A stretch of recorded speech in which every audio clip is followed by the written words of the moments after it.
Rectangular strip वापरतो. Round wire वापरायच्या ऐवजी रेक्टँग्युलर स्ट्रिप वापरतो. इथं करंट जास्त असतो त्या ठिकाणी रेक्टँग्युलर स्ट्रिप वापरली तर डिझाईन कॉम्पॅक्ट होत आहे. इथं जर राऊंड वायर जर वापरली असते एवढ्या स्क्वेअर एमएमची 13.3 स्क्वेअर एमएमचा तर कंडक्टर त्याचा मोठा नसता round wire.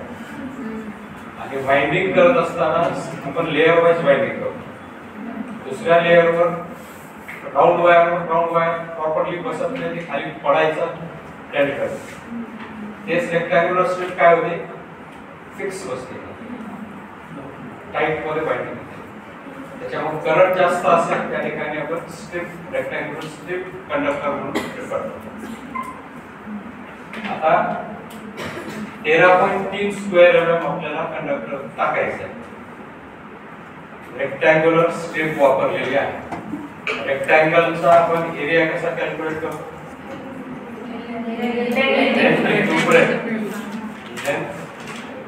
Length into breadth असा स्क्वेअर एमएम एरिया. तसंच आपल्याला ह्या रेक्टँग्युलर स्ट्रिपचा एरिया कॅल्क्युलेट झालेला आहे 13.3 स्क्वेअर. त्यासाठी आपल्याला साईज निवडायची स्ट्रिपची, किती एमएम विड्थ आणि किती एमएम थिकनेस ठेवलं तर 13.3 स्क्वेअर एमएमच्या आसपास येईल. ही स्ट्रिप सिलेक्ट करायची आपल्याला. कुठली करू शकतो, किती एमएम विड्थ आणि किती एमएम थिकनेस ठेवलं तर करता येईल. भरपूर वेगवेगळे ऑप्शन्स आहेत.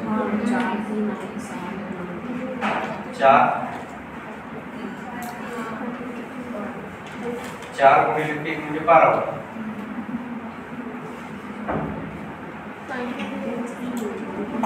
एक काम करू शकतो आपण 6 एमएम विड्थ ठेवू शकतो, 2.5 एमएम थिकनेस ठेवू शकतो.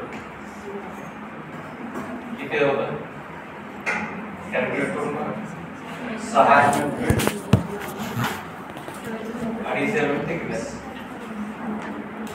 किती आहे, 15. आपल्याला पाहिजे किती, 13.3. हे थोडंसं आपण जास्त स्क्वेअर एमएम टाकलं तर चालतं, कमी टाकायचं. कमी टाकलं तर लवकर डॅमेज व्हायचे चान्सेस असतात. कारण तेवढा फुल लोड करंट जो 20 एम्पियर आहे तो पास होण्यासाठी कमीत कमी तुम्हाला 13.3 स्क्वेअर एमएम कंडक्टर पाहिजे. त्याच्याऐवजी आपण 15 स्क्वेअर एमएमचा टाकतो, चालतं. थोडंसं ओव्हरलोड सुद्धा बेअर करू शकतात तो कंडक्टर. कारण 21 एम्पियर 22 एम्पियर जरी गेला तरी तो सस्टेन होऊ शकतो.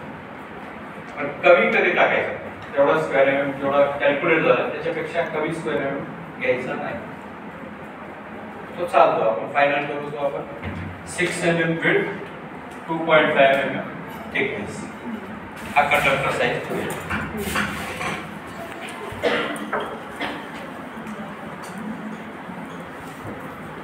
Bare conductor size, bare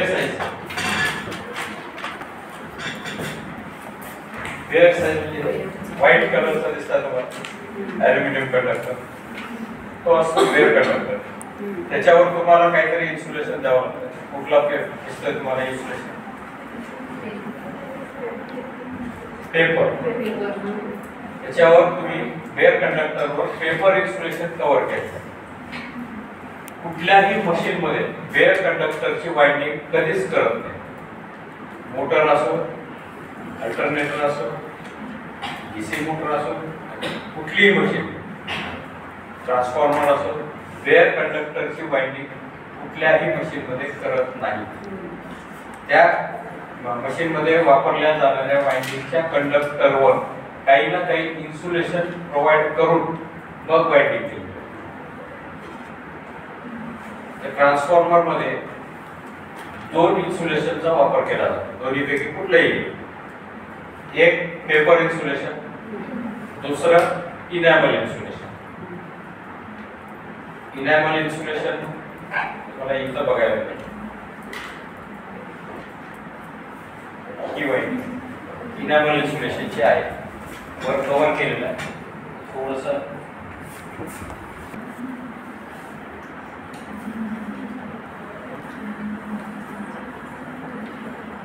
idea आहे की वार्निश ऐकलं? हे वार्निशला गरम केलं जातं आणि त्या गरम वार्निश मधनं हे बेअर कंडक्टर कॉपर असो तर ॲल्युमिनियम असो ते पास केलं जातं 7 ते 10 वेळेस 7 to 10 लेयर्सची कोटिंग दिली जाते त्या कंडक्टरला वार्निश. त्यावेळेस त्याचा जो कलर येतो तो रेडिश किंवा ब्राउनिश येतो. ते असतं इनॅमल इन्सुलेशन. हे कॉस्टली असतं पेपर इन्सुलेशन पेक्षा कारण टाइम कन्झ्युमिंग प्रोसेस आहे इनॅमलिंग करणं.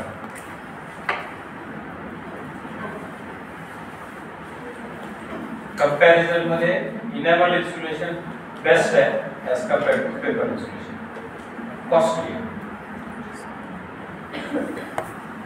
दोन्हीपैकी कुठला तरी एक इन्सुलेशन आपण प्रोव्हाइड करतो ट्रान्सफॉर्मर पेपर इन्सुलेशन किंवा इनॅमल इन्सुलेशन. या केसमध्ये एलव्ही साठी तुम्ही पेपर इन्सुलेशन वापरता. ज्यावेळेस आपण बेअर कंडक्टरवर पेपर इन्सुलेशन कव्हर करतो त्यावेळेस त्याचे डायमेन्शन वाढणार वाढते की नाही वाढते? ते वाढतात 0.5 mm बोथ साइड्स. विड्थ साइडनी 0.5 mm वाढते, थिकनेस साइडनी 0.5 mm वाढते पेपर बोर्ड डायला. फायनल कव्हरिंग साइज काय होते आपली? नाही 6 mm होती त्याच्यात 0.5 mm वाढलं डायमेन्शन विड्थ साइडला 0.5 mm थिकनेस साइडला वाढलं. फायनल साइज काय 6.5 mm विड्थ झाली आणि 3 mm थिकनेस झाली. ही झाली कव्हरिंग साइज.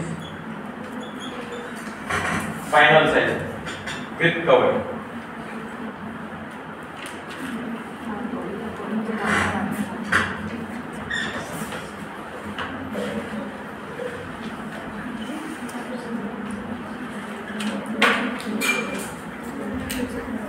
कॅल्क्युलेट करूया internal diameter. Internal diameter calculate करायचं तुम्हाला. ही बाइंडिंग कुठं बसते कुठं प्लेस होणार कुठं बसवणार तुम्ही?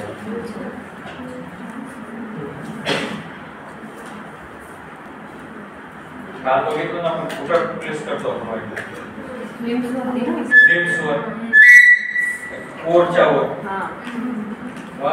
हा इंटरनल डायमीटर कॅल्क्युलेट कसा मध्ये कोर आहे कोरच्या वर तुम्हाला ही बाइंडिंग प्लेस करायची.